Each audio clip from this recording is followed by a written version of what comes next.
Pernah nggak sih kalian kepikiran, kenapa benda bisa bergerak? Atau kenapa kita bisa gerakin benda-benda?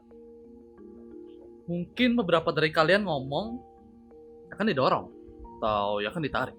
Iya, nggak salah. Tapi sadar nggak sih kalian kalau dorongan atau tarikan itu merupakan suatu hal yang bisa kita rasakan, tapi nggak bisa kita lihat. Yang bisa kita lihat tuh cuma yang ngedorong kita, tapi bukan dorongannya. Tenang, di sini gua nggak akan bahas setan atau tentang spiritual gitu. Tapi gua akan bahas yang namanya gaya.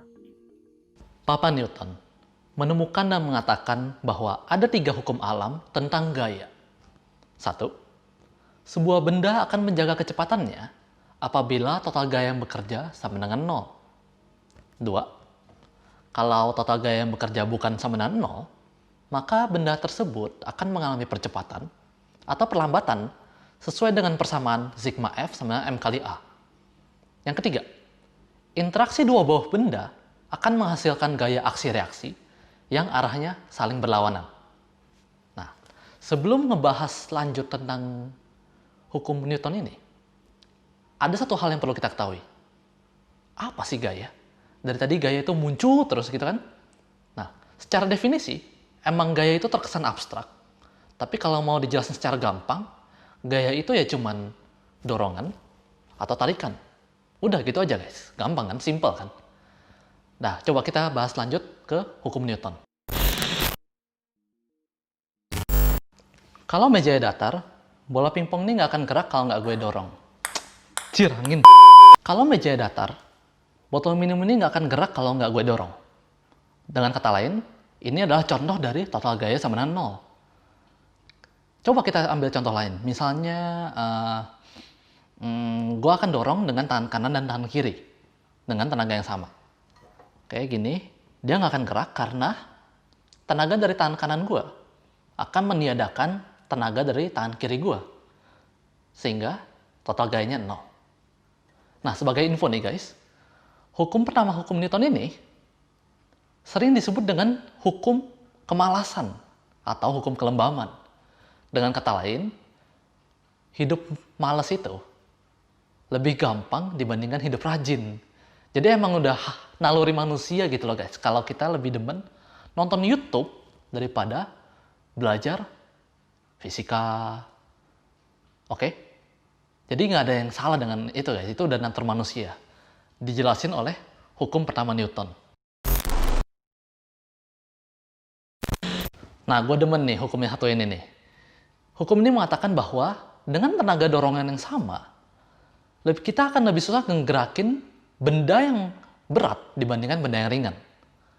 Itulah sebabnya kenapa kita lebih susah ngedorong truk yang mogok dibandingkan ngedorong sedan. Dan dengan hukum ini, kita juga bisa ngejelasin bahwa kenapa truk itu jalannya lambat. Jadi nih, buat kalian pengendara-pengendara motor terutama, nggak usah pakai banyak klakson karena truknya lambat. Berisik aja. Coba perhatikan klip berikut. Shit. Shit. Look this way. Shit. Oh god. Oke, gue pause di adegan ini.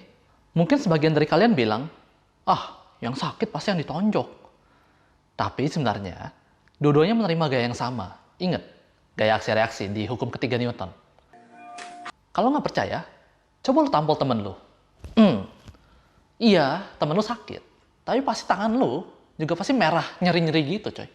Kalian tahu nggak sih, kalau di sebuah pertarungan bela diri, misalnya kayak UFC, peserta tuh dibagi berdasarkan berat badan. Mulai dari yang ringan kelas strawweight, yang kalau diartiin ke bahasa Indonesia jadi kelas sedotan. Ya, kelas sedotan, sampai heavyweight, atau kelas berat. Nah, pertanyaannya, kenapa sih harus dibagi berdasarkan berat badan? Kenapa nggak berdasarkan warna rambut gitu misalnya? Nah, sekarang gue akan ngejelasin itu pakai hukumnya Papa Newton. Kita ambil contoh petarung, satu dari kelas flyweight, namanya Deiveson Figueiredo, dan satu lagi dari kelas heavyweight, Randy Couture. Nah, lu bisa lihat nih di sini, kalau badannya Randy jauh lebih gede dibandingkan Davison. Nah, lo bayangin di sini, kalau si Randy nonjok Davison, anjir sakit banget. Jir. Sebaliknya, kalau Davison nonjok Randy, nggak sesakit itu. Nah, kenapa bisa gitu?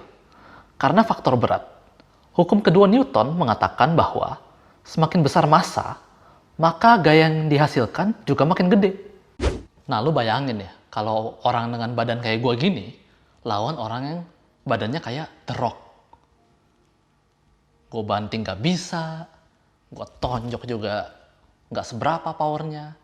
Lah, kalau dia ngebanting gue, gampang banget angkatnya, tinggal angkat gitu kan, aduh.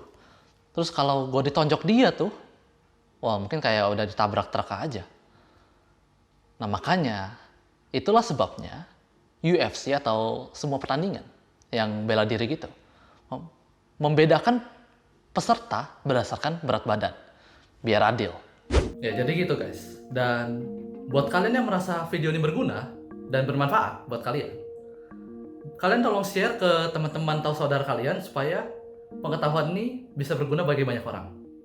As always, thank you.